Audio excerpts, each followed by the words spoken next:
নমস্কার বন্ধুরা, welcome to সুতাপাস kitchen. আজ আমি তোমাদের একই সাথে টমেটো সস আর চিলি সসের দারুণ সুন্দর মজাদার রেসিপি করে দেখাবো। এই সময় তো ভালোভাবে বাজারে টমেটো অনেক পাওয়া যায়, তোমরা কিন্তু করে দেখতে পারো, বেশ ভালো লাগবে। টমেটোগুলোকে ভালো করে আমি ধুয়ে নিয়েছি, পিস পিস করে কেটে নিচ্ছি।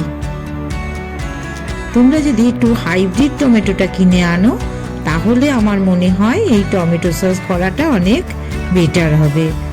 দেশি টমেটোগুলো একটু টকটাও একটু বেশি থাকে, কালারটাও একটু কম লাল আসবে।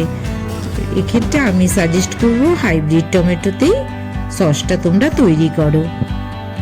কড়াইতে আমি টমেটোগুলো কিন্তু ভালো করে একটু নরম করে নিচ্ছি, কোনো রকম জল মেশাইনি।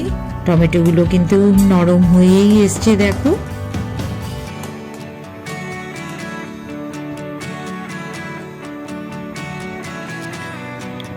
এক চামচ মতন আমি কাশ্মীরি লাল লঙ্কার গুঁড়ো মিশিয়ে দিচ্ছি একটু সুন্দর কালারের জন্য। একটা পেঁয়াজ আমি মিশিয়ে দিলাম।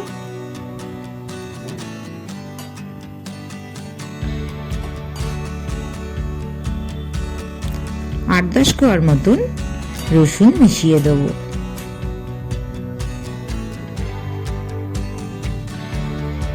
আর একটু মিশিয়ে দিলাম।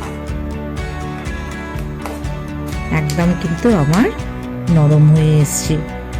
এদিকে আমি চিলি সস করার জন্য লঙ্কাগুলোকে একটু কেটে টুকরো করে নিচ্ছি।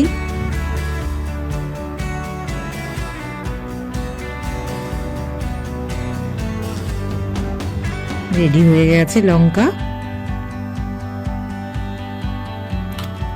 একটা পেঁপেকেও কেটে পরিষ্কার করে নিচ্ছি, ভালো করে পেঁপেটা পরিষ্কার করে নিতে হবে। টুকরো টুকরো করে কেটে নিয়েছি। টমেটো সস আর চিলি সসের জন্য আমি ঠিক এই রকমই দুটো পেঁয়াজ নিয়েছি। দুটোর জন্য দুটো পেঁয়াজ আমি ব্যবহার করছি। আর 8-10 কোয়ার মতন রসুনও প্রত্যেক ক্ষেত্রে কিন্তু আমি ব্যবহার করেছি। পেঁপে, কাঁচা লঙ্কা এগুলো তো একটু যেই নরম হয়ে আসবে তখন আমি ওই কাটা পেঁয়াজটা আর 8-10 কোয়ার মতন রসুন আমি কিন্তু একই সাথে বয়েলড করে নিচ্ছি। পেঁপে একটু শক্ত, তার জন্য প্রথমে আমি একটু হালকা অল্প জল দিয়েই প্রথমে নরম করে নিচ্ছি। 1 চামচ মতন লবণ আর 1 চামচ মতন আমি বিট নুন, কালা নমক মিশিয়ে নিলাম। এবার একটু জল দিয়ে কিন্তু আমি বয়েল করে নিচ্ছি। এদিকে টমেটোটার সাথেও কিন্তু আমি 1 চামচ সাধারণ লবণ আর 1 চামচ বিট নুন মিশিয়ে নিয়েছি। টমেটো হয়ে এসছে, এবার আমি দেখো এটাকে পেস্ট করে নেব। পেস্ট করে খুব ভালো করে কিন্তু ছেঁকে নেব, পিউরিটা বের করে নেব। আর প্রতি ক্ষেত্রে কিন্তু আমি যে এর যে ছিবড়েগুলো থাকছে ছিবড়েগুলোকে কিন্তু আমি আলাদা করে নিচ্ছি। আবারও আমি একটু পেস্ট করে নেব, ছিবড়েটা কিন্তু আমি আলাদা করে নেব। ছাঁকনি দিয়ে কিন্তু ভালো করে আমি প্রতি ক্ষেত্রেই পিউরিটা বের করে নিয়েছি। কি দারুণ দেখো কালার এসছে, দারুণ সুন্দরভাবে দেখেই বোঝা যাচ্ছে। এদিকে আমার পেঁপে, কাঁচা লঙ্কারও কিন্তু পেস্ট করে নিয়েছি। পেস্টটাও কিন্তু খুব সুন্দর ঘন হয়েছে। তোমরা সবাই চেষ্টা করবে যতটা পারো শুরু থেকেই ঘন করে করার জন্য। কড়াইতে এবার টমেটো পিউরিটা কিন্তু আমি ঢেলে দিচ্ছি।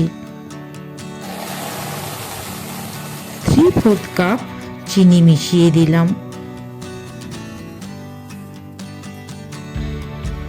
ভালো করে একটু নাড়িয়ে নিচ্ছি।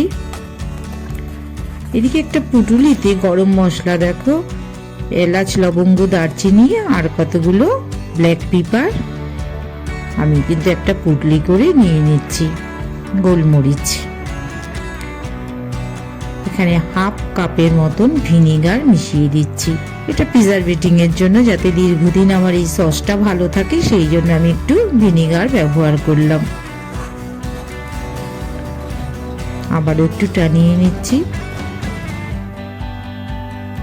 পুটুলিটা কিন্তু এই সসের মধ্যে ডুবিয়ে দিচ্ছি।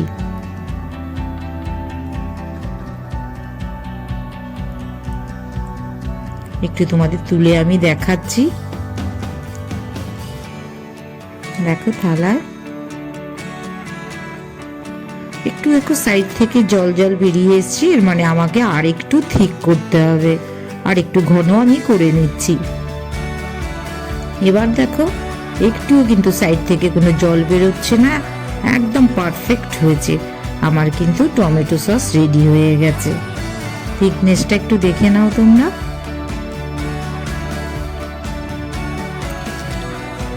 একদম মানে পারফেক্ট হয়েছে। তোমরা 6 মাস যদি এরকম ভাবে বাইরেও রেখে দাও তাও নষ্ট হবে না।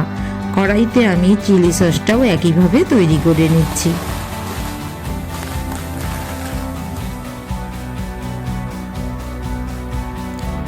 এক চামচ মতন চিনি মিশিয়ে দিচ্ছি। 3/4 কাপ বা হাফ কাপও মেশাতে পারো ভিনিগার মিশিয়ে দিচ্ছি। আবার একটু টানিয়ে নিচ্ছি। মোটামুটি কিন্তু আমার এটা কিন্তু টেনেই এসছে। পুটুলিটা আবারও এখানেও একটু দিয়ে দিলাম।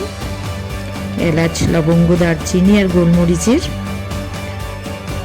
টেনে এসছে সস। একদম পারফেক্ট কালার দেখো, একদম সুন্দর চলে এসছে। থিকনেসও ঠিক আছে। দেখো থালায় একটু দেখিয়ে দিলাম, কোনো রকম কিন্তু জল বেরোচ্ছে না।